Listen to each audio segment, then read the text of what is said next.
ሻሎም ሻሎም ቅዱሳን ናይ እግዚአብሔር ጸጋና ሰላም ምስኻትኩም ይኹን። አፖስትል ናኦሚ ሎሙን ከም ልማድና ናይ እግዚአብሔር ቃልን ጸሎትን ካብ መንፈስ ቅዱስ ንካፈለሉ ሰዓት ጎይታ ድማ ከረደአናይ ናይ ጻድቕ መንገዲ ከም ብርሃን ወገግታ ፍጹም መዓልቲ ክሻዕ ዝኸውን ድማ እናደመቐ ትኸት ስለ ዝብል በጌታ በኢየሱስ ክርስቶስ ስም ሎሚ ጥዕናና እናደመቐ ክኸድ ፋይናንስና እናበርትዐ ክኸድ በረከትና ናበዛዕ ክኸድ ቅባትና ናደመቐ ክኸድ በጌታ በኢየሱስ ክርስቶስ ስም እግዚአብሔር ቅድሚ መሰራት ዓለም ኣብ ህይወትና ዝመደቦ መደብ ኩሉ እናተገለጸ ዝኸደሉ ሰዓት ብሽም ጎይታ ኢየሱስ ክርስቶስ ናይ እግዚአብሔር ቃል ሮሜ 8:28 ከምዚ ይብል ነገር ግና እቶም ንኣምላኽ ዘፍቅሩ ከም ምኽሮውን ተጸውዑ ነገር ሁሉ አርቫዲያ ፕራኮስ ሴልቭራዲያን ቴክላቫናማስ ነገር ሁሉ ማለት ዋላ ተደኻምካ ዋላ ትጥናካሪኻ ማለት የትኛውም ናይ ህይወትካ ጉዕዞ ንሰናይን ከም ዝግፎምሲ ንፈልጥ ነይሩ። ሃሌሉያ ሃሌሉያ ሃሌሉያ። ንምንታይ ሕያውነት ኣምላኽ ናብ ንስሓ ስለ ዝስሕበና፣ ንምንታይ ኣብታ ሓጢኣት ዝዓዘዞ ጸጋ ስለ ዝዓዝዝ፣ ንምንታይ ኣብ ድኻምና ሓይሊ ክርስቶስ ስለ ዝግለጽ። ሬቫዳ ሴፕሬቬዴ ብሬቮ ጀለቬኒ ሞሴ ፕራካታላቫንያ ማሶፖ ሎሚ ኣብ ድኻም ዘለኹም እቲ ድኻምኩም ንሰናይ ክልወጥ ንምንታይ እቶም ንኣምላኽ ዘፍቅሩ ከም ምኽሩ ተጸውዑ ነገር ሁሉ ንሰናዮም ይድገፎም ተጻሒፍ እዩ። ስለዚ ኣብ ህይወትኩም ዘሎ ጉዳያት ኩሉ ነገር እናትኩም ሰናይ ነገር ክድግፈኩም ጀመረ ክልወጥ ጀመረ። ኢየሱስ ክርስቶስ ጎይታ ናይ ሎሚ ቃልና ትንቢት ኢሳይያስ 61:1 ስለ ቅብኣት ኣምላኽ፣ ስለ ሓይሊ ኣምላኽ፣ ስለ መንፈስ ኣምላኽ ንትሑታት ኢሉ ቁፅሪ 1 ንትሑታት ብስራት ከብስር እግዚአብሔር ቀቢኒ እሞ መንፈስ እግዚአብሔር ኣምላኽ ኣብ ልዕለይ ንስውራት ልቢ ኸዝንን ንምሩኻት ሓርነት ንስራት ካብ መፍታሕ ክእውጅ ላኸን ዓመት ጸጋ እግዚአብሔር ሕና ኣምላኽናን ክእውጅ እናበለ ኩሎም ሕዙና ተጻንዑ ኣዋም ጽድቂ ንኽብሩ ዝኾን ተኽል እግዚአብሔር እናበለ ይቐጽል ማለት እዩ። ስለዚ ቁፅሪ 2 ቀድሚ ምምፅኡ ቁፅሪ 1 እዩ ዝመጽእ። መጀመሪያ ስውር ልቢ ክዝነ እንትኾኑ ስውር ልቢ ማለት ልቦም ተሰወሩ ሰባት ማለት እዩ።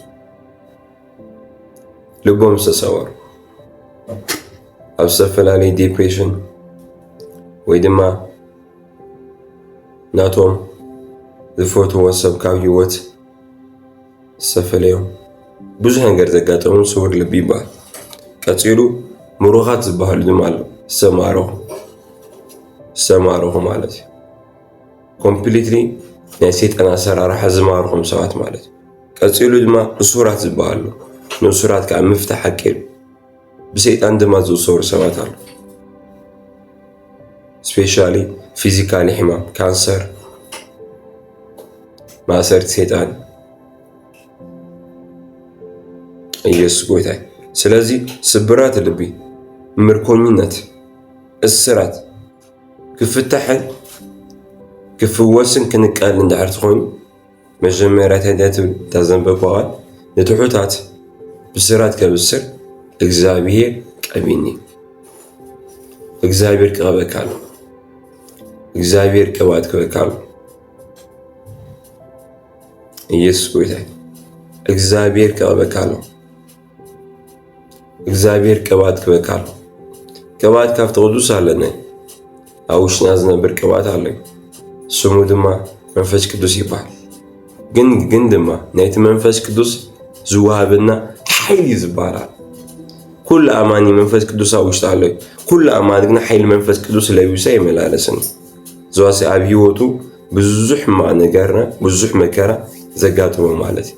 ሓይሊ ትለብስ ከለኻ ግን ንባዕልኻ እውን ተሰሰበረ ልብኻ ክዝነኒ ዝጅምር ምርኮኛት ኮይንካ ትፍታሕካ ትጅምር ማእሰርቲ ሃሊካለ ክብጠስ ዝጅምር ቀፂልካ ድማ እንቶም ካልኦት ልቦም ተሰውሩ ተዝንኖ ንእሱራት ትፈትሖም ዝተማርኹ ድማ ሓርነት ትቦም ማለት እዩ። እዚ ኩሉ ክኾን ዝጅምር ብምንታይ መሲልኩም ደቂ ኣምላኽ ንትሑታት ብስራት ከብስር እግዚአብሔር ቀቢኒ ግብረ ሐዋርያት ምዕራፍ 10:38 ብደንብ ብዝበለፀ መልክዕ ይገልጾ ማለት እዩ። ኢየሱስ በዓል ናዝሬት ኣምላኽ ብመንፈስ ቅዱስን ብሓይልን ዝቐብኦ እናዘረ ጽቡቕ ዝገበረ ነቶም ብሰይጣን ተኣሰሩ ዘሕወየ ዝብል ክደግሞ ኢየሱስ በዓል ናዝሬት ኣምላኽ ኢሉ ሽሙ ብመንፈስ ቅዱስም ብሓይልን ዝቐቦ እናዘረ ጽቡቕ ዝገበረ ኢየሱስ ክርስቶስ ጎይታ እዩ። ስለዝሪኢኹም ኣብ ህይወትና ቅባት ክመጽእ ኣሎ፣ ኣብ ህይወትና ሓይሊ ክመጽእ ኣሎ፣ ኣብ ህይወትና ናይ መንፈስ ቅዱስ ክብሪ ክልቀቕ ኣሎ። ሽዑና ንበዓልና ኮነ ንሰባት ኮነ ክንጠቅም ንጅምር። ሎሚ ብጎይታ ብኢየሱስ ክርስቶስ ስም ጽላ ኣሎ። ብቅባት ኣምላኽ ህይወትኩም ይመልእ፣ ብሓይሊ መንፈስ ቅዱስ ህይወትኩም ይተሓስ። ኣዒንትኩም ብሓይሊ ነታ ውሽጥኩም ዘሎ መንፈስ ቅዱስ ምኽፋት ክኾኑ ጽላ ኣሎ። ብናይ መንፈስ ቅዱስ ክብሪ ህይወትኩም ይተሓስ። ደጊመን ጽላ ኣሎ፣ ብናይ መንፈስ ቅዱስ ቅባት ህይወትኩም ይተሓስ። ሽም ጎይታ ኢየሱስ ክርስቶስ ሃሌሉያ። ብሓቂ ኣብ ህይወትኩም ትንሣኤ ኮይና ኣሎ። እግዚአብሔር ዒንትኩም ከፊቱ ኣሎ። ብቅባት ክትመላለስ ኢኹም፣ ብሓይሊ ክትመላለስ ኢኹም።